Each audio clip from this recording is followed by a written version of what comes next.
मध्य प्रदेश पिछले 20 वर्षों से बीजेपी का गढ़ बना हुआ है। केवल 2018 को छोड़कर जब कांग्रेस ने 18 महीने के लिए सरकार बनाई थी, 2020 में कांग्रेस के 22 विधायक बीजेपी में शामिल हो गए और शिवराज सिंह चौहान ने राज्य में फिर से बीजेपी की सरकार बनाई। उसके बाद के 3 वर्षों में बीजेपी ने नए लोगों और पुराने पार्टी नेताओं के बीच सत्ता के समीकरण को संतुलित करने की कोशिश की। अंतिम चरण में शिवराज सिंह चौहान ने महिलाओं के लिए लाडली बहना योजना सहित कई घोषणाएं की थी। शिवराज सिंह चौहान महिला मतदाताओं को लुभाने के लिए इस योजना पर बहुत अधिक भरोसा कर रहे हैं। हालांकि राज्य में सत्ता की चाबी एमओ यानी महिला और ओबीसी वोटर्स के हाथ में है। दरअसल कांग्रेस जाति जनगणना की मांग और राज्य में एससी/एसटी अत्याचारों का मुद्दा उठाने के साथ इसे वर्गीय जंग बनाने की कोशिश कर रही है।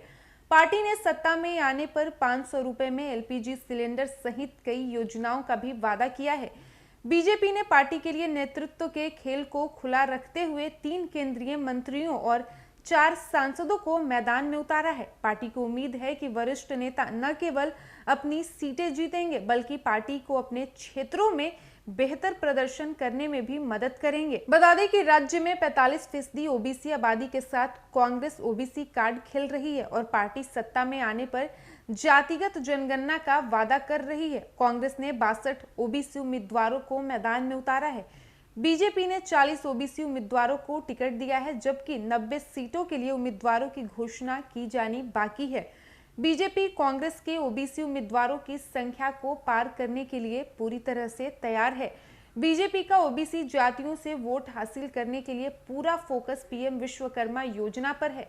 ओबीसी के अलावा दोनों पार्टियां आदिवासी मतदाताओं पर ध्यान केंद्रित कर रही है और यहीं पर असली लड़ाई हो रही है।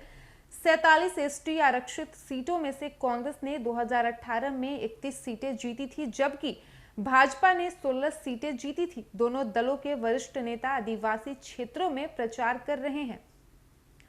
मध्य प्रदेश की 2.72 करोड़ महिला मतदाता हैं। बीजेपी और कांग्रेस दोनों की नजर इस वोट बैंक पर है। सीएम चौहान ने 1.31 करोड़ महिला लाभार्थियों को प्रति माह 1250 रुपए प्रदान करने के लिए लाडली बहना योजना की घोषणा की थी। बीजेपी महिला मतदाताओं को लुभाने के लिए इस योजना पर भारी दांव लगा रही है।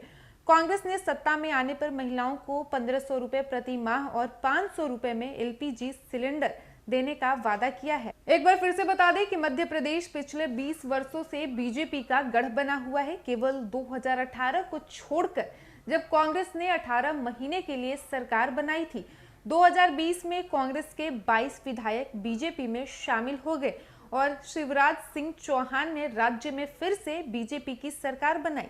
उसके बाद के 3 वर्षों में बीजेपी ने नए लोगों और पुराने पार्टी नेताओं के बीच सत्ता के समीकरण को संतुलित करने की कोशिश की। अंतिम चरण में शिवराज सिंह चौहान ने महिलाओं के लिए लाडली बहना योजना सहित कई घोषणाएं भी की थी। शिवराज सिंह चौहान महिला मतदाताओं को लुभाने के लिए इस योजना पर बहुत अधिक भरोसा कर रहे हैं। हालांकि राज्य में सत्ता की चाबी एमओ यानी महिला और ओबीसी वोटर्स के हाथ में है। दरअसल कांग्रेस जाति जनगणना की मांग और राज्य में एससी/एसटी अत्याचारों का मुद्दा उठाने के साथ इसे वर्गीय जंग बनाने की पूरी कोशिश कर रही है।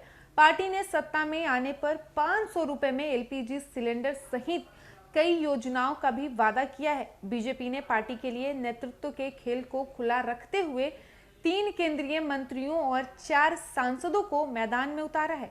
पार्टी को उम्मीद है कि वरिष्ठ नेता न केवल अपनी सीटें जीतेंगे बल्कि पार्टी को अपने क्षेत्रों में बेहतर प्रदर्शन करने में भी पूरी मदद करेंगे।